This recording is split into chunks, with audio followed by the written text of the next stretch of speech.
คิดว่ามามาแล้วได้นี่ ถ้ามันคนเคยเห็นยิ่ง ลายบ่ได้คนนึง โอ้ยมีแต่เห็นกับเห็นเนาะจะเห็นยังเนาะหวาน ปิดออกก่อน ยิงไปกระถึงมาพี่ได้ ปิดก่อนปิดก่อน มันมาบ้าง ประกาศว่ามา เฮ็ดเออแม่ในประตูเว้ยจักซีเลย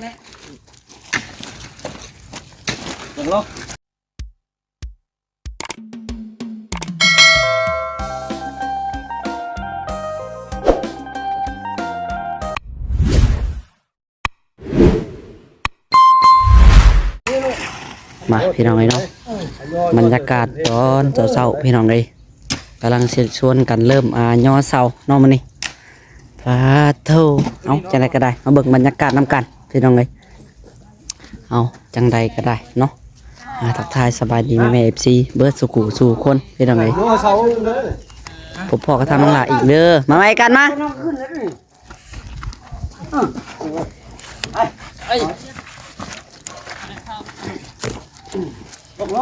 เอาไปตกกลุ่มนะเขางอดีแล้ว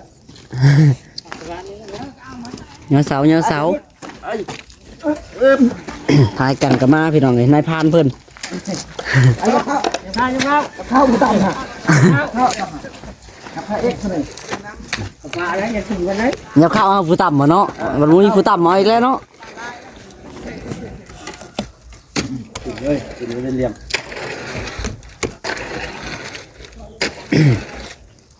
งอกันแล้วตั้งอันถอกกูเลยบ่พอยันบ่เที่ยงเลยเนาะหวานปั๊บเฮาก็บ่มีบ่แม่นเกียงเมื่อวานนี่ น้ำเสียงเขาก็ ใส่เสียง ใส่หนัก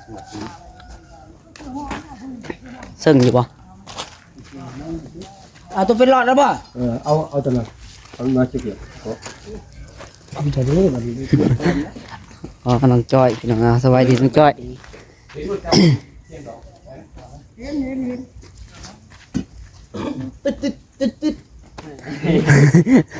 วันนี้เพิ่นอยู่พี่น้องน้องจ้อยก็ได้เห็น FC ถามหาลายมืออยู่เพิ่นไปเฮ็ดงานนั้นเฮ็ดงานอย่างแบกเข้าบ่น้องจ้อยแบกเข่าบ่ได้น้อยดอกพี่ดอกเข่าลายมันไปโอ้ยบ่ง่ายเนาะ60ต้น60ต้นอ๋อเป็นต้นเพิ่นมันให้เป็นต้นมาแล้วว่าเท่าไหร่ เป็นต้น ต้น เลย ต้นเท่าไหร่ ต้น30,000กีบปลาโตจะชอบตัวหนึงบ่นี่ คนโอ้หลายคนนะกระไดอยู่เขามันก็ข่าวหลายได้มันข่าวเลยข่าวหน่อยเขาก็บ่ได้หลาย มันเขาน้อยก็บ่ได้หลายกว่าแล้ว บางไหนข่าวหลายคือมันพวกที่ตัวได้พูด500,000มันเจอกัน400,000แต่แล้วมันหนักก็ดี เขาเอ้ย เป็นข่าวเทิงวันในกันเลยมาบ่ได้จะโชดแต่ละรถร้อยช่องร้อยเงินไปก็ เดินกี่ถ้วย ไม่หาหยัง มีอยู่ ได้ว่าจะไปกันไปเป็นโต ไปเบิ่งนายพานเพิ่น ใช่หนูนะเบิ่งในการรถอัน ทำได้แค่ ใช่ไปแข่ง แค่อีกหน่อยนี่ ปั่นกันเลยนี่ ชวนได้หนู ไม่ใช่หนู หนูซิง ใหญ่แท้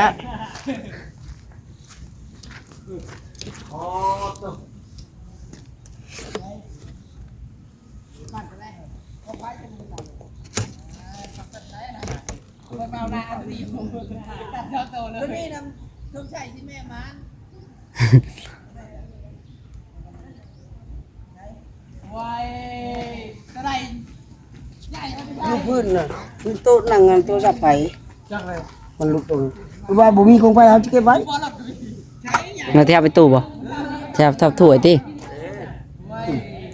เราชอบคอยไป ตัวดำนะ บ่แม่น ลงบนที่เข่าผม จังหวะตัวชอบเอาตัวลายบ่แม่นตัว ที่ด หนามันก็แม่นแล้วดำคนห้วยการดับหันมาอีกแล้ว โอ้มาได้ดำเอ้ยทันยออยู่ เจอเลย เอาดำมากันมาพี่น้องเลยทันย่ออยู่ ปากหัวง่วง ว่าชาย่อชาอยู่ว่าชิย่อแล้วได้หมาหอนย่อแล้วไป ได้แล้วบ่ ดำน้ำดื่มเย็น นี่คือน้ำเย็นนะ ๆมาลดให้แล้วเนาะบ่ดำว่าโอ้ เติมกำลังย่อเช้าเลยจ้ะต้องดื่มเย็นๆก่อน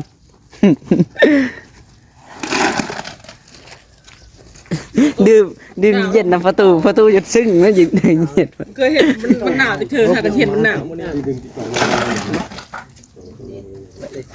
น่าไปทำไม้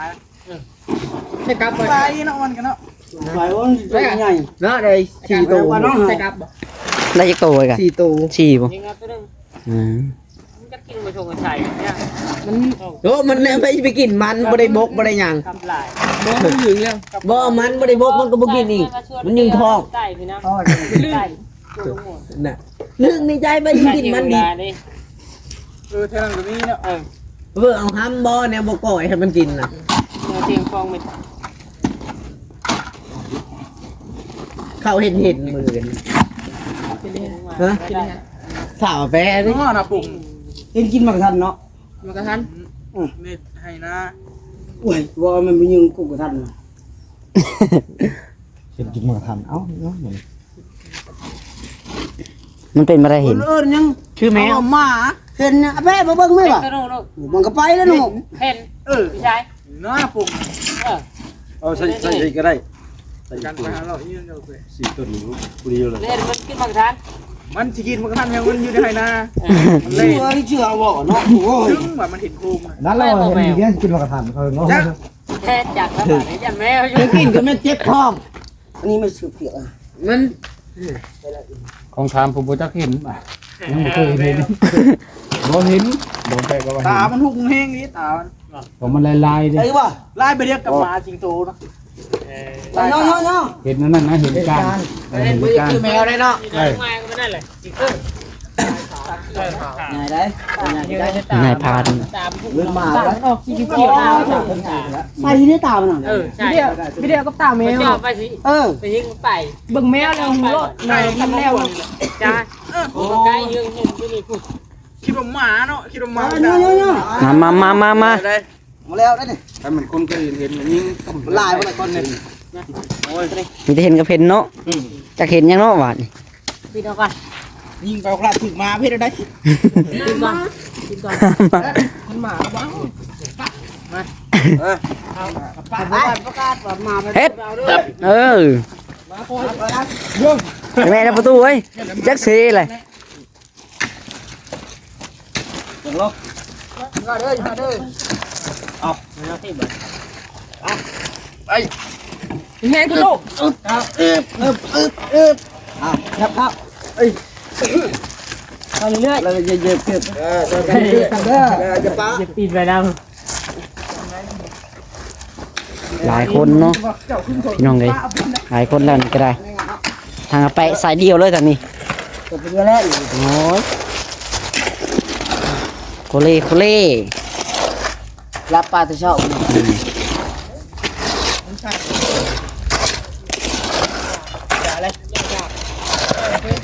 นั่นน่ะเพิ่มขึ้นเข้ามาอะไรกัน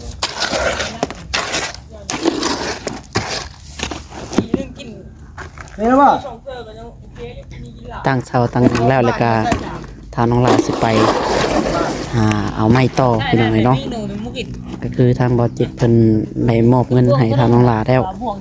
พี่น้องเมื่อวานนี้เนาะให้น้องลาไปซื้อไม้เตรียมขึ้นไม้หลังคานี่แหละพี่น้องเลย รถพวกข้าวจะเก่าแล้วข้าวชุดตัวเดียวนั่นแหละเหลวเลยหนึ่งแล้วเหลวแล้วปีนี้แต่ตัวที่ชอบมันตัวที่หนา แล้วเนี่ยมันเบิดมื้อกินมันเบิดยาม พูดแล้วโชว์เขาชิดนะให้เขาเกี่ยวข่าวอีกแล้ว ทำที่ดีให้มันแท้ใช่ เอาไปพี่ด่าหลายชวนโอนเลยเชียงเทียวกุ้งใจเป็นปลา มันหลาย พี่ด่าหลาย มันหลายไปทำไปการเขาเตะเอา ยังไม่ทันเลยหลายเกี่ยวจอย ไรเหยียบเอาไปเหยียบนกเกือบ ไล่กูบ่ล่ะบ่ผมพาแต่ ดำมันยังบ่แพ้ โว้ยระดับเฮาคุดนี่บ่มีแป้ง ของเป๊ะดีบ่ รอดเนาะไป ระดับเฮาคุดเลย ประมาทของแปะแล้ววะ ประมาทของเป๊ะแล้วของคุณได้ เฮ้ยช่องคนเนี่ยทั้ง3คนพลุคุบอยู่ มองคุ้มอยู่แล้วผมด้วย เอาตัวท้ายก่อนบ่แม่นเลยเบิ่งสิจับ ได้ทุกหมดเลยใช้น้ำจิ้มไม่มาจับมั้ง ฮะ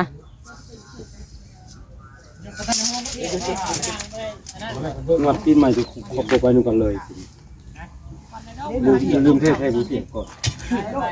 ชึ่ง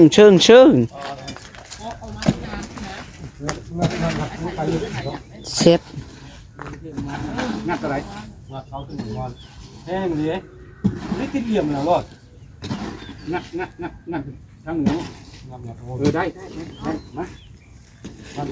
งัด นี่เนี่ยแรงมัน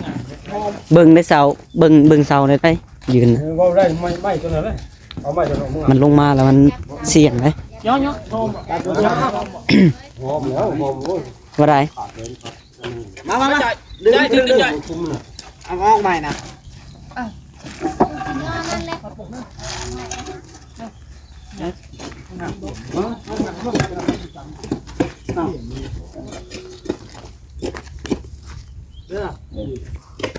แล้วเราดำจับจะแม่น้ำโพดู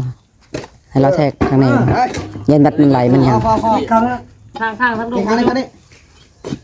นั่นนึง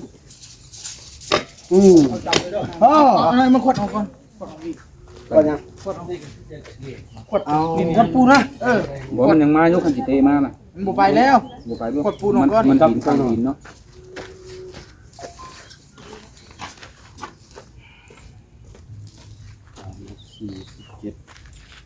30นะ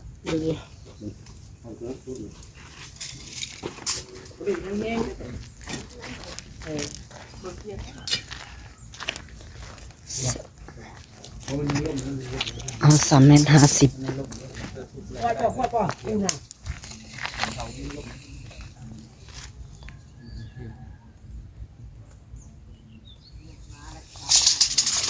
47ได้ละ เห็นงัดออกอีกงัดอีกเอาเล็กกว่านั้นเล็กใส่ แต่แปะกำลังย่อของตัวเองสบายเนาะเวลาได้งัด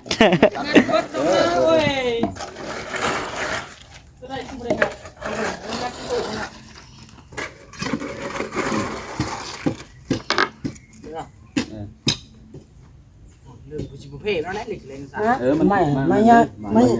นะเอาไม่ห้องละเอียดไว้ห้องยับมากไม่ห้องยับมากเลยเหยียบไว้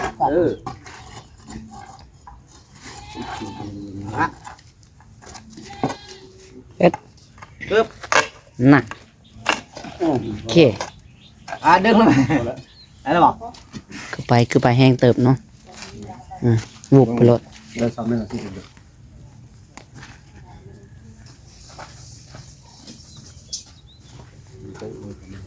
ได้เลยน้องบ่ะ ยังมาทางนั้นนกเขาจะเชิงไปถูกมาทางเหนือจับได้เดี๋ยว ไปจำนาเทียงบัดลม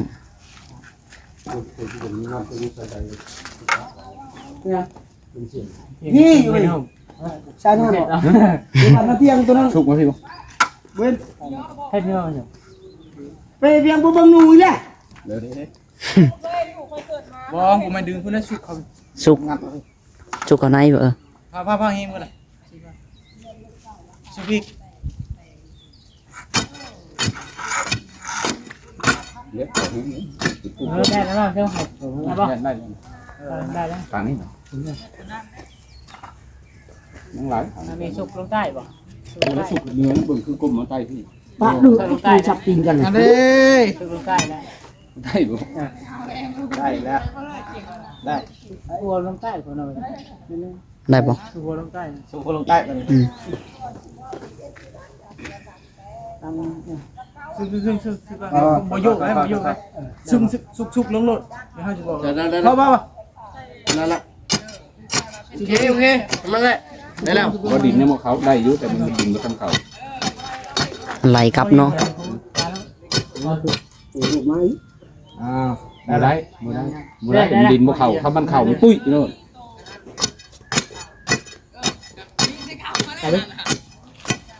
อันนู้นยังคึ้งไว้นะ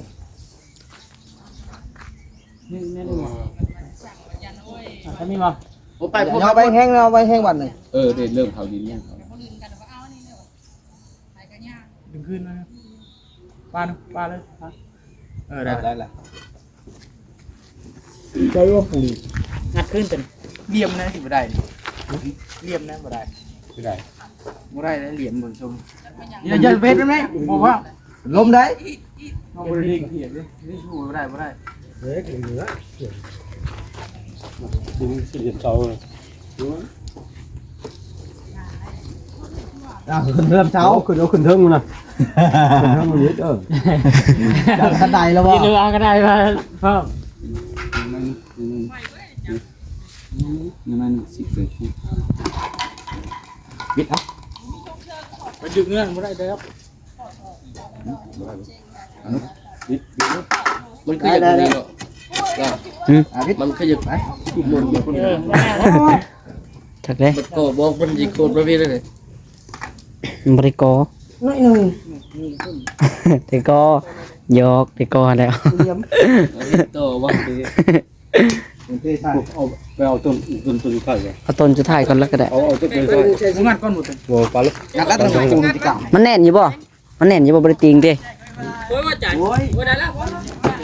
คำว่าบ่แน่นน่ะอย่าปาได้ มาใช่ เอาตัวไหน ตัวใดก็ได้เอารถ ไปแบ่งคนละเช้าแล้ว แบกคนละเช่า เด็ดโลดจะแม่ ได้ดัง เช็ดไปเลยเนาะอย่าไปมาประตู ไปนักหลอกมันจับไปหูมันเอา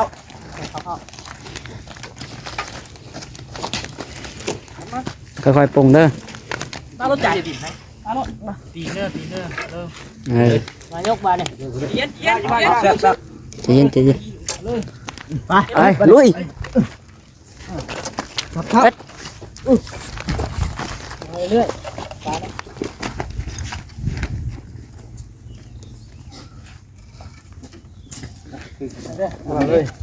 ยกเงียงไว้ตัวนี้ อย่างมันมุมกลางมัน ยกกลางได้ มีเนี่ยเผาพืชหรือมั้ย นี่กินดินนะให้พ่อเบิ่งกันกินข้าวได้ มีเนี่ยเผาพืช ถึงแล้วมาขึ้นเท่ากันเด้อเด้มีในเขา ยิน นี่มันเงา ว่าต้องให้กำลังดีเนาะ อ่ะ ที่เอาแล้วล่ะ นี่เลยป่ะ นี่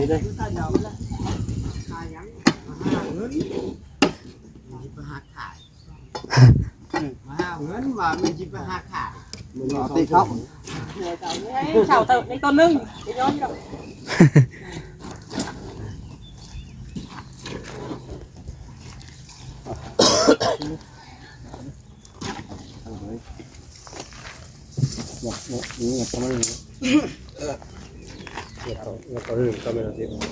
พ่อเราบอกควงกาย ไก่ตัวนี้เนาะ จำไว้ไหมจะรู้จักถึงได้ค่ะว่าแต่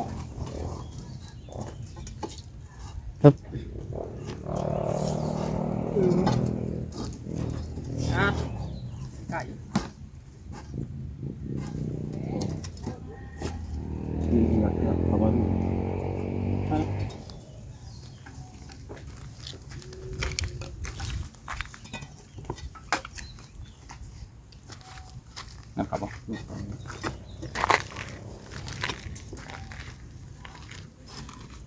ครับ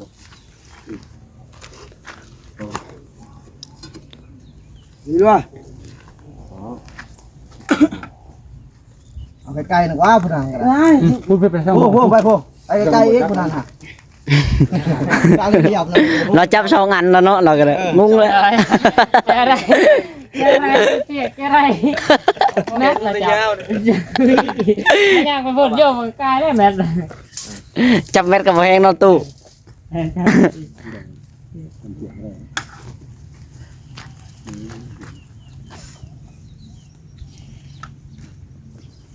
นี่งัดเขาไล่นั่น เนี่ย ยังไม่ได้ มันเหมือนกันเอาไว้ เพียกยังไม่ได้แล้วพออีกวะมีอะไรกินเพียง ก็บ่จับกันบ่ เนื่องเขาได้เนื่องเขาเนื่องก็ดึงอะไรแห้งโพด มองไว้ นี่ต่างชาติได้ ได้เลยก็ได้เลยแหละ มาชมไป จับนี่ ลุกนะเดี๋ยวใส่ปูนทำปูนเลยเขาอย่างเงี้ยบ่ให้ใส่ลุกจะลืมนิดบ่เนี่ยคือเขาที่ปูนมันปูนหล่นเลยเหมือนเขา แมวอีก งั้นเขางั้นเขาทนายอยู่เนาะ ตู้ข้อมือเก่งไปเลย เป็นท่าไร ต้องทำท่าเต้นนะประตูเอ้ย ต่อเบื้องเป็นท่าไร ใกล้บุญอะไรประตูเอ้ย ยาดินลงเนอะไปใจจะปูมดไร อย่าได้ซะเนาะปูดฟังเลย ใจผมคือคะแนนต้องไม้ตัวต้องผมก็ยังบุคือแล้ว คนมาหลายสุดลงหนองซ่าเลยหิน2คน ไหนไว้โอ้ย ปลาเพื่อเนาะคนน้อยหลาย เออ ลายยังเนี่ยบัตรจะท้ายรถไถลากมาเลยฮอดพุ่นกิน ได้คือกันเป็นยัง มันบ่เป็นดินหินไม่นี่มันลากกันไปง่าย ไปมัน ลายปีมันเคย ไปกันนะยามันพังดินก่อน พอ ถ้ามันพังดินเพราะว่ายุ่ง พอ มัน ละ พังดิน มันเดือดละ มันเป็นเผาเป็นอย่างกับปลา ตัวนี้เนาะตัวนี้ดีเต็ม โอ้ยร้านเป็นเจ้ามาว่านี่ ได้ละได้ละ ของให้เปิดแล้วนี่อย่างนั้นเจ้าการที่ใส่นี่ก็แรงอยู่รอดมันอยู่ทันแล้วใหม่ เอาเล็กเลยละ เป็นแรงก็ได้มุ่งเลย เห็นไว้เนาะ เอาเล็กไว้ใส่ป่ะ เล็กประเทศแล้ว เจ้าไม่ยุ่งเลยเราไม่ยุ่งแล้ว ใครว่าครับผมมีเวลาดอกข่อยฉันไปหาไปโชว์สองมือสามมืออยู่ทางบรรทุกมานี่นะบ่ ทางนะครับ เห็นยังอยู่บันตู เลื่อน เดี๋ยวทางมันตู่จะไปเทศทางแล้ว งัด ทางบริเหตุของเขาดอกคนบนบ้านมาทำเหตุ ไอ้เดือนเลย จักบ่จักดอกข่อย มีแต่ไปเลยจะเลื่อนไปเลื่อนยา เศร้าเขาไปเนาะ สร้างไว้ยึดนั้นเด้อ เขาแค่มีงานเนาะ บอกจะบ่ว่างงานกัน โอ้ย งานจิตเนาะ มื้อนี้เฮ็ดคือพุ่นอยู่นางมันทับหัวกันมันบ่เอาดอก เจ้า นางบ่มันดื้อบ่ มันเดือดบ่ มันเดือบ่ เอาบนมันพุทธนะ เจ็บบ่ สั่งมันเดือ ตายตาย ตาย มันเดือบ่ล่ะปีนี้ ทีนี่แหละนะวังหลังๆเลยนะ เป๊ะก็เอาไป ตายบ่ตายผู้นึง ขับทุกคน ทับผู้เจ็บก็มีเลย ตั้งไว้ แถมลมอีกเนาะ เอาใช่ เท่าพากันเห็ดมันนะบ่โต บ่มันบ่ เสียว เท่านั้นน่ะน้องแม่ เงินเก่าเดือดเดือดนี่ก็ชิมปะเอาก็ได้ เนาะ แล้วก็ฮ้อเล่นแล้วจะเปล่า ระวังตัวเองแล้วพี่น้อง ดุมนี่ก็บ่จักไปจักการเฒ่าบ่จักหินเจ้ามันบ่ถูกแล้วคุณลุงบ่ดอกบ่ดอกเช่าวัดยัดอยู่ข้างใน พี่อยากเกี่ยว ถือได้ของคุณ ได้แล้วตีนมันพูดบ่ได้ มันจะเกี่ยว ได้แล้วเจ้าตีนบ่ได้ ตีนพูดบ่ ดิ้มเลยน่ะติดคุดเอาถึงละติดคุดละ พ่อเอากินคุดจะคุดได้เมื่อกี้นี่แข็งบ่แข็ง ติดคุดเอาบ่ มาทำรีบอ่ะ หาแม่เขาจึงขาจึงตีนเช้าบ่ได้ เดี๋ยวมันแข็งนะไม่ใช่ลมหนึ่งก็ได้ตึงมาขีดแก่นตั้งแต่เทิงกู